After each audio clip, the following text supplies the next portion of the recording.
In the season finale of Let the Right One In, we get the kind of high note that not a lot of series get to have for their first season, and it sets up the second season to have so many things for you to be clamoring for. So let's pick up where the last episode left off. Claire has arrived at Mark's door and she presents a series of deals. The first part is that Mark and Eleanor can live with her and Peter in the mansion in Long Island. She has them come over. Peter and Eleanor realize they know each other. Peter gives a tour, which includes a room that can be Eleanor's. Claire makes herself seem like she could become like a big sister to Eleanor, and of course, with Peter talking about the MacArthur Award that Claire won, which is a quote-unquote genius award, Eleanor's a bit enamored. But while Eleanor is kind of like in love with everything that Claire's offering, Mark is getting a different side of the deal. For Mark, he's expected to pick up where Matthew left off, and not just in terms of making sure that Peter is fed, and of course, Eleanor as well. It was not really clear if they're supposed to have two different people or they can share the same one, but that's a different story. Anyway, so it's not just making sure that those two are fed, but also Mark is expected to kill Naomi because while Claire believes that within months she can maybe get a cure instead of years now since she has two people with the same strain, Naomi is not going to take that long to put all the pieces together. As we've seen, Deborah, who is from Interpol, her investigation is going pretty well, and Naomi, she already has enough pieces together in order to know that there's a good chance that Mark is the one who did it. Now, in this episode, it gets confirmed, but we'll go into that later. But point of the matter is, Claire says that in order for this to work, Naomi has to die. This is a very tough thing for Mark to process, so he decides to go to Elizabeth's grave. He invites Zeke along, and his idea at this point is, once Eleanor is cured, he's turned himself in, and then he wants Zeke to take up his godfather duties and finish raising Eleanor. This leads us to the second topic, which focuses mostly on Naomi and Isaiah. For Naomi, that whole Mark leaving subtly thing, and then of course Eleanor too, and how she talks to Isaiah about we can't talk anymore, be friends, anything like that, that has her rattled. Mark disappearing is like whatever, because more than likely, with how Frank was and who knows how her other relationships were, she's kind of used to guys acting like this, and it's whatever.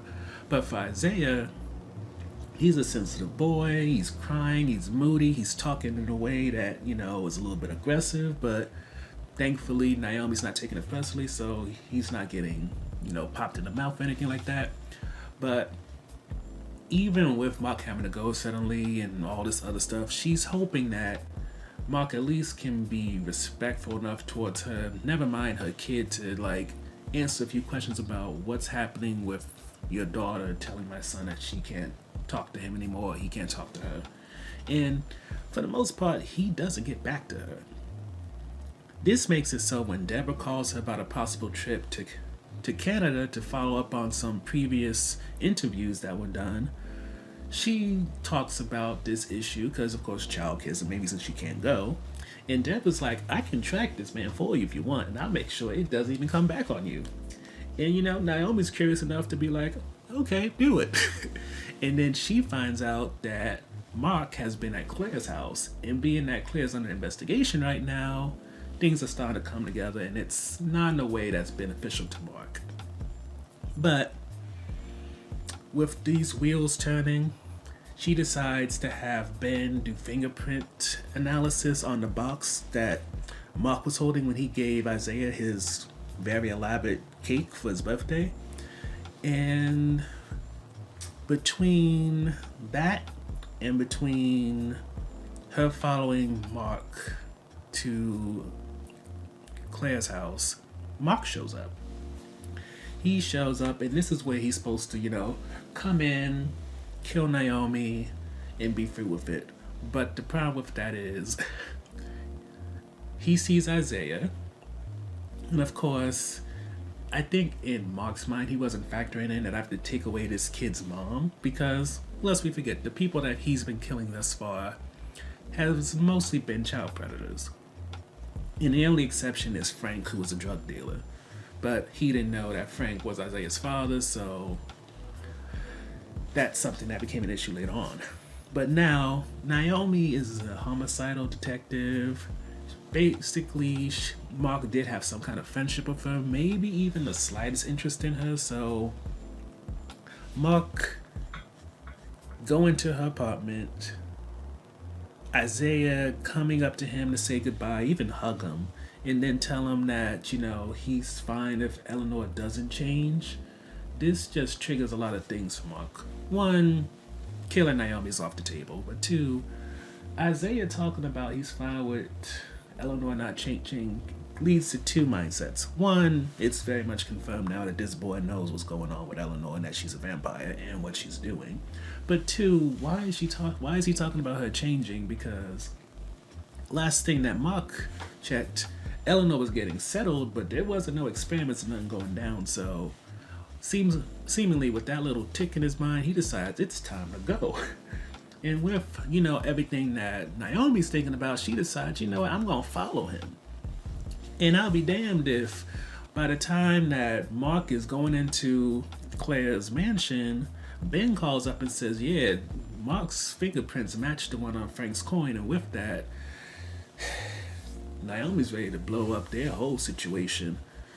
And to be frank, it's probably beneficial to Mark since no sooner does he go into Claire's home, he sees that she's in a surgical gown, and then he's off to the basement to see what the hell are you doing. So for the last topic, we're going into what's happening while Mark is away. So, as we noted, at least I hope we noted, Eleanor's quite enamored with Claire, almost to the point of seeing her like a big sister that she never got to have because, Eleanor, while she was mostly into astrology and the study of the stars, she's still very much into science. And being that Peter isn't really into science, but Eleanor is, it almost seemed like, while no one can place Naomi, at the same time, Claire's getting yet another opportunity to have a female figure in her life, and this time this person's into science and everything, so it seems like those two could bond. However, Claire just wants to use Eleanor because she's a perfect guinea pig. She has the same strain of virus that Peter has. She doesn't have to worry about her because I think she probably underestimated how much Mark cared for whatever reason. I don't want to go into the possible reasons because could be a landmine. But long story short, she feels that she could perhaps manipulate both Mark and Eleanor to the point of making them easy test subjects.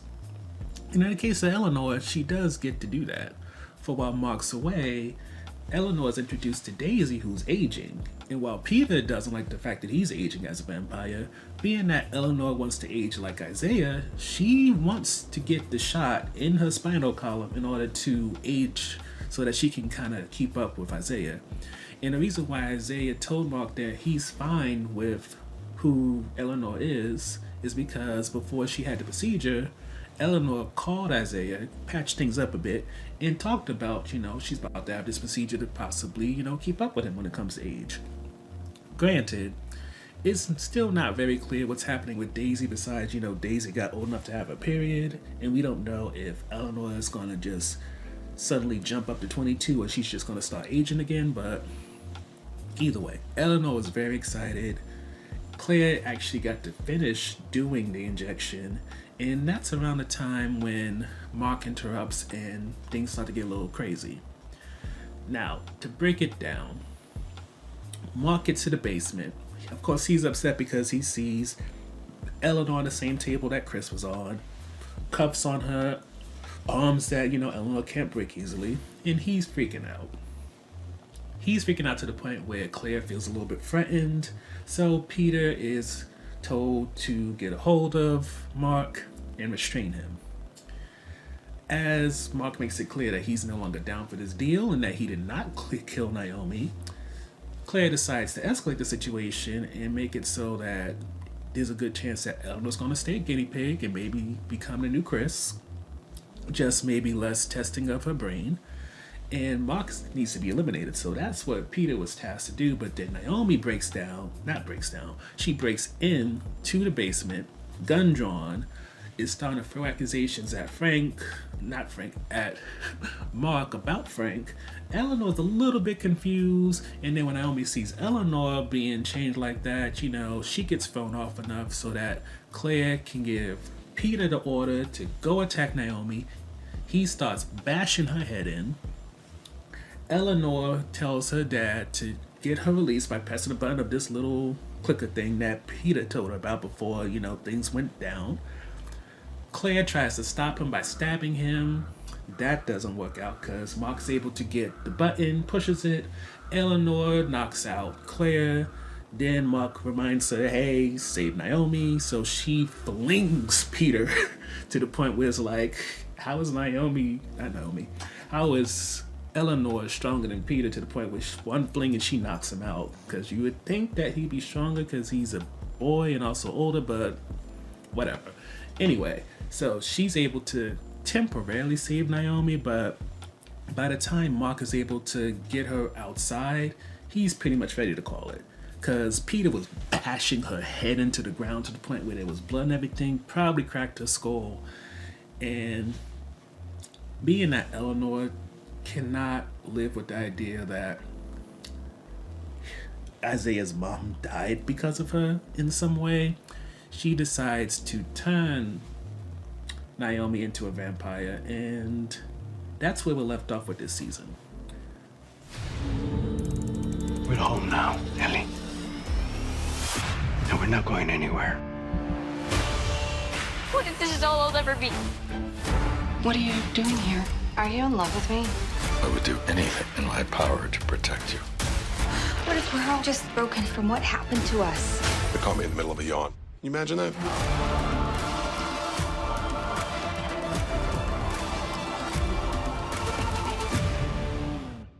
So in terms of highlights, let's get to the biggest and most obvious one, which is Naomi becoming a vampire. To me, that's pretty much a game changer. For first and foremost, Naomi is going to get a whole new perspective when it comes to Eleanor, Mark, and to a certain degree Peter and Claire, which is going to really complicate this murder investigation that she's doing. Then on top of that, her bond with Eleanor is going to reach a whole new height because based off of what happened with Peter and Chris, Eleanor's going to be Naomi's maker, and we don't know how that's going to change things between them emotionally. In one way, you can look at it as Naomi being thankful that Eleanor saved her life, but now she's made it so she can't walk during the daytime.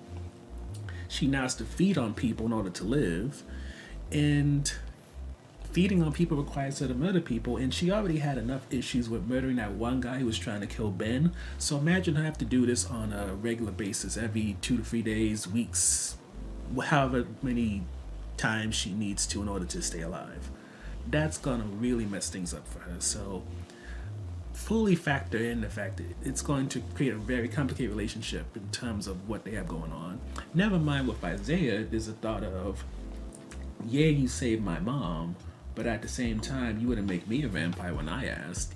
And at the same time, we have to also think about sooner or later, Naomi may or may not reveal that Mark killed Frank and Eleanor drank his blood.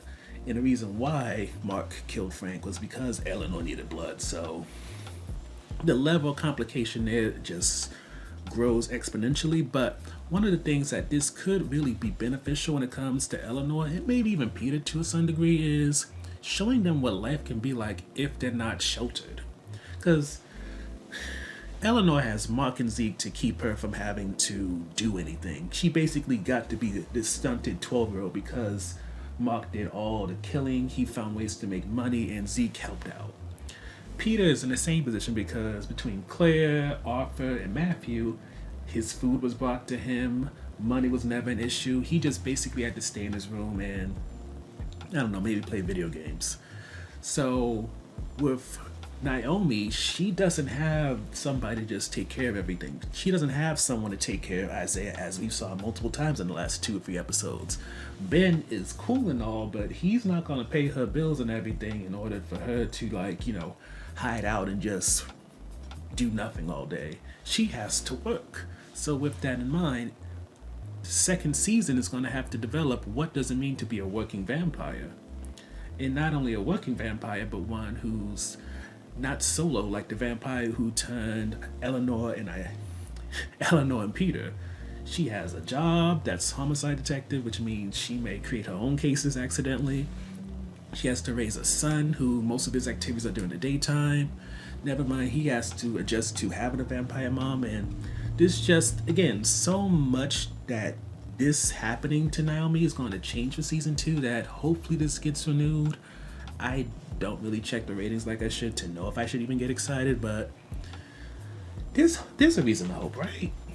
The second highlight is all the battles that Eleanor and Peter are going to have, because Peter getting his ass whipped by Eleanor, I think, is going to change their dynamic. Like, they were kind of cool before because, they got attacked by the same person and both were stargazers back in the day, but him whooping her ass is going to be, her whooping his ass, is going to probably lead to Claire admonishing him and try to poke at him in order for him to get stronger and perhaps take over where Matthew left off. Because to me, I don't see Claire putting herself out there for Peter's sake. She probably feels like she's done enough, so now he's going to have to grow up quickly, be the man of the house, take care of his own feeding issues, and who knows, maybe even when it comes to the whole drug game thing, quickly learn the ropes and get involved in that too. It's hard to say what's going to happen, but with him, that seems likely. And then when it comes to Eleanor, being that, she has made Naomi into a vampire, more than likely that bond is going to become almost like a mother and daughter type of thing, even though Naomi is far... Is it rude to say she's far younger than Naomi? Either way, their dynamic and what we spoke about in the last topic is going to make it so that likely Naomi's going to want to fully train Eleanor so that in terms of threats from Peter and maybe even other vampires who could show up, she's able to defend herself. Never mind, there's also the need to wonder, with Eleanor getting that shot, is that going to make her weaker or stronger? Especially because we're still not fully sure what that shot does. Is it just going to activate her hormones, give her a period, or is she going to actually get to grow taller? Will she go through the whole experience of puberty, or what? Because there's also the chance that it has side effects of, yes, it makes you grow up, but it could also make your bones weaker. It could also make it so that in terms of your hormones, one of the things that can happen is you get very erratic and angry easily, so that could become a problem. But either way you look at it, I don't think that's going to be the first and last fight. And with Peter and Claire probably very hesitant and scared of what Naomi, Eleanor, and even Mark to a point can do since they know so much now, more than likely those two are going to be going to battle with each other multiple times. And being that Naomi is a vampire now, she's probably going to join, and this may make it so that things are going to get escalated with Peter perhaps having to make more vampires, and if he does it of all that is left of Matthew's men, we're going to have a war on our hands. So the last highlight is one we probably used at least 4 or 5 times since we started this series, and that's just Eleanor and Isaiah's relationship. Yes, those two tried to break it off. Well, at least Eleanor tried to, but at the end of the day, Isaiah is her only and best friend, and while she had a phone she could have called her dad, she knew that her dad probably wouldn't approve, and also, he wouldn't get it. So she called Isaiah because that's her comfort zone, that's her safe space, and him being willing to forgive her so quickly and even kind of root her on and even tell Mark that whether the operation procedure whatever works or not, that's still his buddy. It creates, again, one of those moments where you can't help but love Isaiah and everything he brings to this show, because while you can appreciate the violence of Mark's life, the detective stuff that Naomi brings, Claire and Peter being within this whole drug criminal organization thing, Isaiah brings some sense of heart to this show. He reminds you that when it comes to everything that Let the Right One In is offering, it's all about someone trying to protect another person.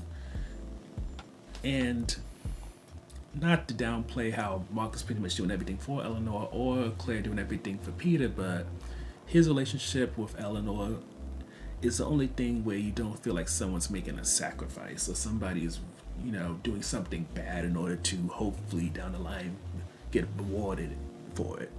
Instead, it's just two people who love each other, can depend on each other, and yes, Eleanor did break that boy's finger, but considering how Claire and Mark are getting people killed or addicted to drugs, can't really compare the two.